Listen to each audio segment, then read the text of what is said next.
Unjuk rasa puluhan orang di depan kantor DPRD Alor, Nusa Tenggara Timur berlangsung ricuh. Selain di depan gedung, kericuhan juga terjadi di dalam ruang sidang paripurna yang mengagendakan pemberhentian Ketua DPRD Alor, Eni Anggrek.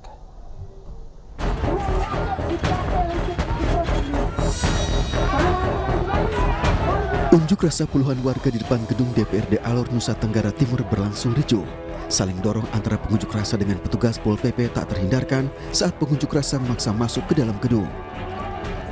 Usai pagar dirobohkan, pengunjuk rasa merangsek masuk dengan mendorong kendaraan ke halaman gedung. Sambil berorasi, pengunjuk rasa membentangkan spanduk berisi tuntutan. Selain di halaman gedung, suasana ricuh juga terlihat di dalam ruang sidang. Sejumlah anggota DPRD melayangkan keberatan di hadapan ketua dan anggota DPRD lainnya. Bahkan ketua dan wakil ketua DPRD nyaris adu fisik.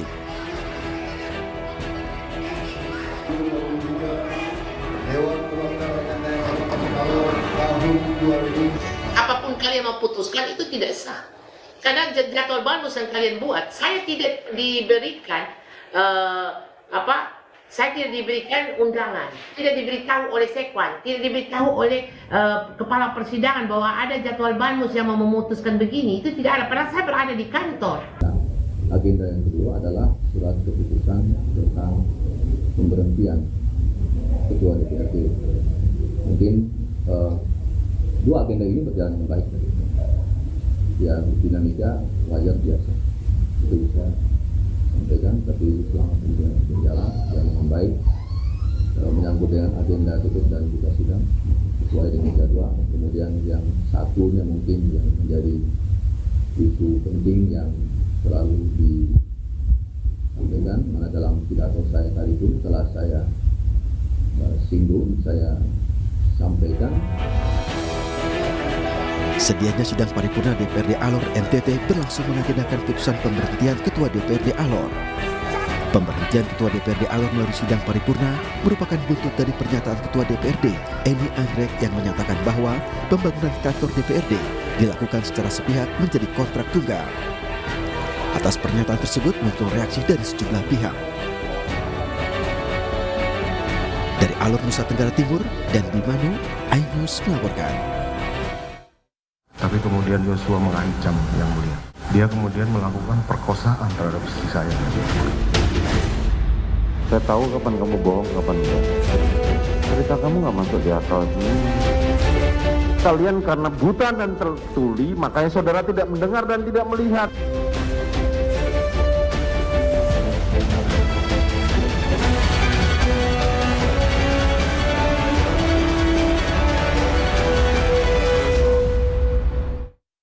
Terdakwa Richard Eliezer hari ini kembali menjalani persidangan pembunuhan Brigadir Yosua di Pengadilan Negeri Jakarta Selatan.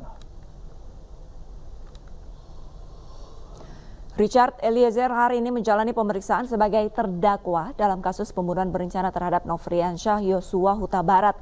Dalam sidang yang berlangsung, Richard Eliezer memberikan keterangan terbuka di hadapan majelis hakim seputar penembakan yang terjadi di rumah dinas Verdi Sambo. Selain memeriksa Richard Eliezer, Pengadilan Negeri Jakarta Selatan hari ini juga mengagendakan persidangan terhadap terdakwa perintangan penyidikan dengan agenda mendengarkan keterangan saksi ahli dari jaksa penuntut umum. Baik, silahkan dibacakan, saudara penuntut umum. Pemirsa, untuk mengetahui jalannya persidangan kasus pembunuhan Brigadir Yosua sudah bergabung bersama kami Nadia Valeri. Selamat siang Nadia, apa yang menarik dari keterangan Eliezer pada persidangan hari ini? Ya, selamat siang Arlista, Wilson dan juga pemirsa. Tadi ada beberapa poin kesaksian pada Richard Eliezer sebagai terdakwa yang kami catat. Di antaranya hari ini Richard Eliezer kembali menegaskan yang pertama terkait dengan perintah untuk menembak dan juga skenario palsu yang disampaikan oleh terdakwa Verdi Sambo sebelum pembunuhan Brigadir Yosua pada 8 Juli 2022 lalu. Dalam kesaksiannya di hadapan majelis hakim, Richard Eliezer kembali menceritakan bahwasanya Verdi Sambo pada saat itu dengan jelas menyampaikan perintah untuk membunuh Brigadir Yosua dan bukan perintah untuk menghajar, sebagaimana yang disampaikan oleh Ferdy Sambo dalam keterangannya di muka persidangan yang mengaku tidak pernah memerintahkan Barada Richard Eliezer untuk membunuh Brigadir Yosua. Richard tadi menyampaikan bahwa perintah yang disampaikan oleh Ferdy Sambo adalah untuk membunuh, dan kemudian Ferdy Sambo juga menjelaskan jika Richard yang membunuh Brigadir Yosua, maka Ferdy Sambo akan melindungi dirinya. Sementara jika Ferdy Sambo yang melakukan pembunuhan ataupun penembakan tersebut, maka tidak ada yang bisa melindungi kedua-duanya.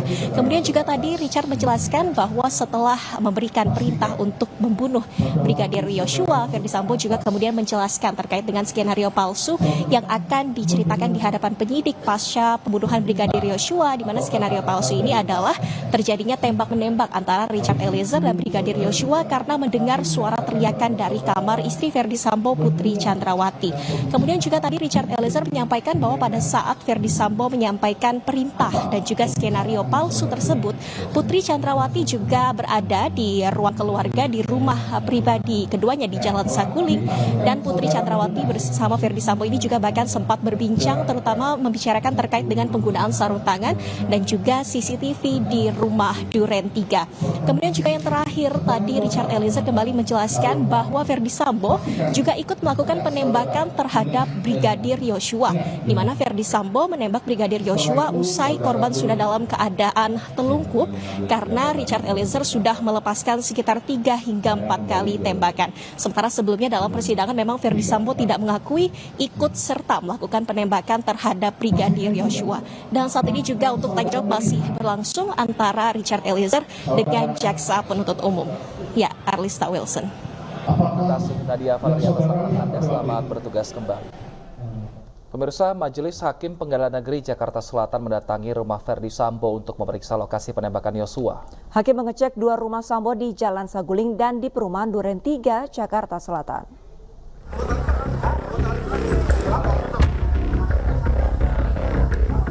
Majelis Hakim Pengadilan Negeri Jakarta Selatan yang dipimpin Wahyu Iman Santoso Rabu siang mendatangi rumah Ferdy Sambo untuk memeriksa lokasi penembakan Yosua.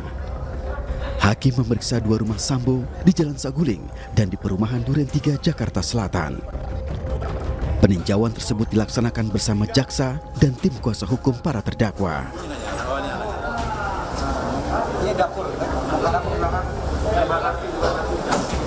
Pemeriksaan TKP ini untuk mengetahui lebih detail peran dan posisi para terdakwa serta barang bukti yang ditemukan di lokasi.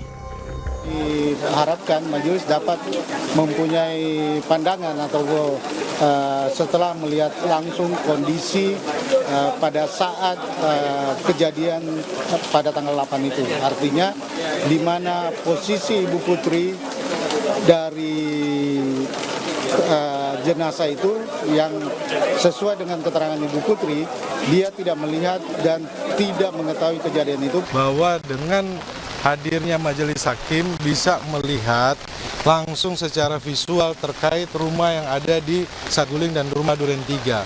Kami melihat bahwa ada beberapa catatan terkait rumah Saguling di mana yang menjadi sorotan kami ketika tidak ada CCTV lantai 2 dan lantai 3. Tadi majelis hakim sudah melihat secara langsung ya bahwa ada CCTV sebenarnya. Dan kedua, terkait yang ada di rumah Duren 3 ini menjelaskan posisi dari para terdakwa ketika terjadi penembakan, di mana jaraknya sangat dekat. Ada salah satu terdakwa yang menyampaikan tidak melihat, menurut kami sangat tidak mungkin karena jaraknya sangat dekat.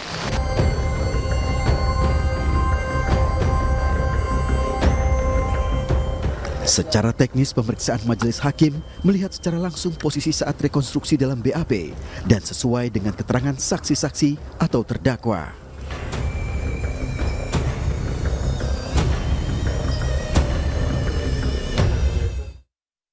Pemirsa, tengah viral di media sosial, potongan video menampilkan seorang pria yang diduga sebagai Ketua Majelis Hakim sidang kasus pembunuhan Yosua, Wahyu Iman Santoso, yang membocorkan vonis untuk Ferdy Sambo. Dalam video yang diunggah akun TikTok mencerah kasus, memperlihatkan seorang pria duduk di sofa sembari nelpon. Usai menelepon, pria yang dinarasikan sebagai Wahyu berbincang dengan seorang wanita, membicarakan tentang sidang dengan terdakwa Ferdy Sambo. Pernyataan pria itu ditanggapi oleh seorang wanita yang jelas-jelas menyebut nama Wahyu. Dalam video dinarasikan, Wahyu membocorkan vonis untuk Verdi Sambo yaitu seumur hidup. Terkait video viral itu, Komisi Yudisial turun tangan dan tengah menyelidiki kebenaran.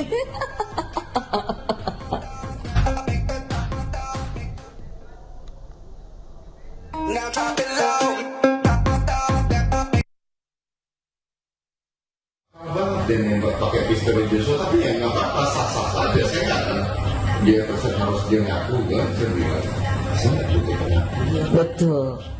Mas Wahyu ngomong gitu, saya tidak butuh pengakuan. Betul. Saya nggak butuh pengakuan. Itu kan bisa dinilai sendiri. Iya. Saudara itu kan hanya saudara membuat kayak gitu.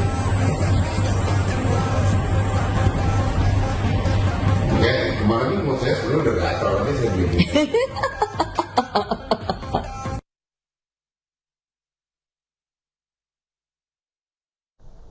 Terdakwa Bribka Ricky Rizal kemarin mendapatkan giliran untuk menghadirkan saksi yang meringankan.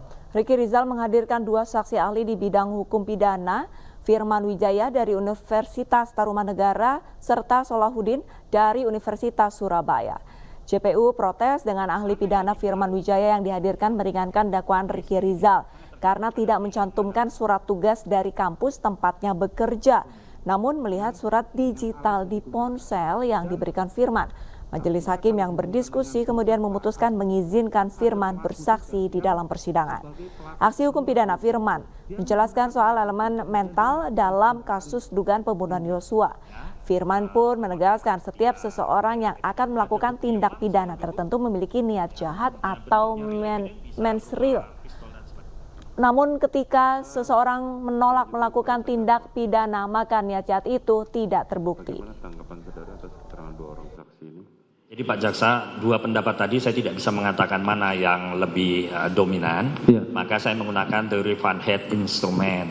Jadi berfungsinya alat itu yang digunakan oleh plegen ataupun downplegen itu, ataupun medeplegen itu. Nah, kalau ada kesamaan instrumen itu, maka dianggap dia juga sebagai menilai. Tapi kalau tidak ada, alat itu tidak dikuasai, bahkan ada sikap untuk menolak, ya tentu tidak. Tapi kemudian Yosua mengancam Yang Mulia. Dia kemudian melakukan perkosaan terhadap istri saya. Saya tahu kapan kamu bohong, kapan enggak. Cerita kamu nggak masuk di akal sih. Kalian karena buta dan tertuli, makanya saudara tidak mendengar dan tidak melihat.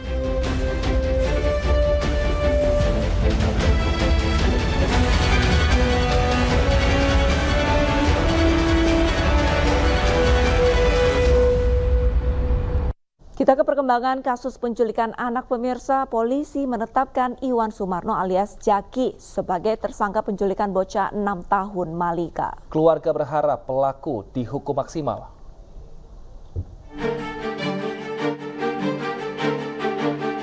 Polri menetapkan pemulung Iwan Sumarno alias Jeki sebagai tersangka penculikan bocah inisial M di Gunung Sahari, Jakarta Barat. Penetapan tersangka berdasarkan beberapa bukti yang dikantongi penyidik, antara lain hasil visum dan hasil pemeriksaan korban yang berusia 6 tahun tersebut. Usai ditemukan, sejumlah pihak turut memantau kondisi gadis 6 tahun itu, termasuk diantaranya Ketua LPAI Seto Mulyadi atau Kak Seto. Kak Seto meminta pemerintah untuk membangun badan pengawasan anak di tingkat rukun tetangga agar kejadian serupa tidak terulang. Melindungi anak bukan hanya tanggung jawab pemerintah, bukan hanya tanggung jawab polisi dan sebagainya, juga tanggung jawab kita semua, masyarakat luas.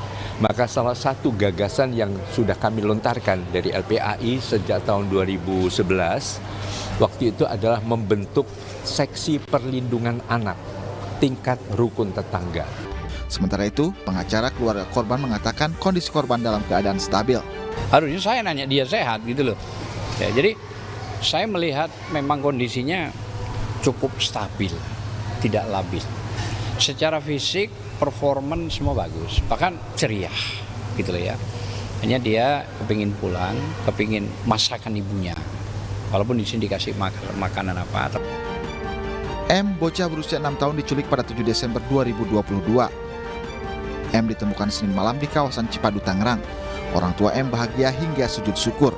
Orang tua pun berharap pelaku dihukum dengan maksimal. Tim Liputan iNews melaporkan. Pemirsa, Endang, sopir bajai tembak yang mengantarkan pelaku dan korban penculikan dari Jalan Gunung Sahari menuju stasiun Beos Kota mengaku bersyukur atas tertangkapnya pelaku oleh pihak kepolisian. Namun sejak kasus tersebut mencuat, Endang yang telah menjadi pengangguran lebih banyak mengurung diri dan melamun.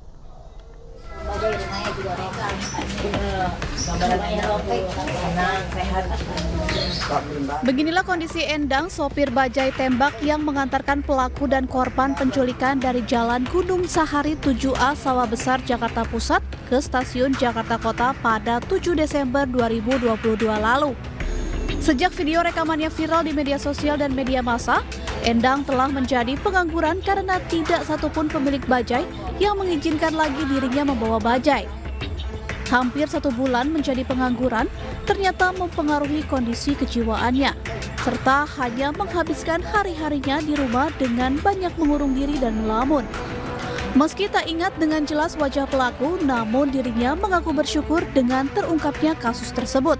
Kini Endang hanya berharap bisa kembali menjadi sopir tembak agar dapat menjalani hidupnya dengan normal dan tidak lagi menjadi pengangguran. Ya syukur sih, alhamdulillah. Terima kasih. Bisa. Nah harapannya apa Pak Endang dengan adanya kemarin pelaku penculikan ini yang akhirnya sekarang pelaku tertangkap nih? Saya juga supaya bisa narik lagi Pak, saya bisa kerja. Seperti diberitakan sebelumnya, jajaran Satreskrim Polres Metro Jakarta Pusat berhasil meringkus Iwan Sumarno alias Yudi alias Herman alias Jeki di kawasan Pasar Cipadu, Tangerang Selatan pada Senin malam kemarin. Pelaku diringkus setelah 26 hari upaya pengejaran saat tengah memulung dengan membawa serta korban. Dari Jakarta, Rani Sanjaya, iNews melaporkan. Plafon sebuah sekolah dasar di Banyumas, Jawa Tengah ambruk. Informasi selengkapnya akan kami hadirkan usai jeda, tetap bersama kami di iNews Siang.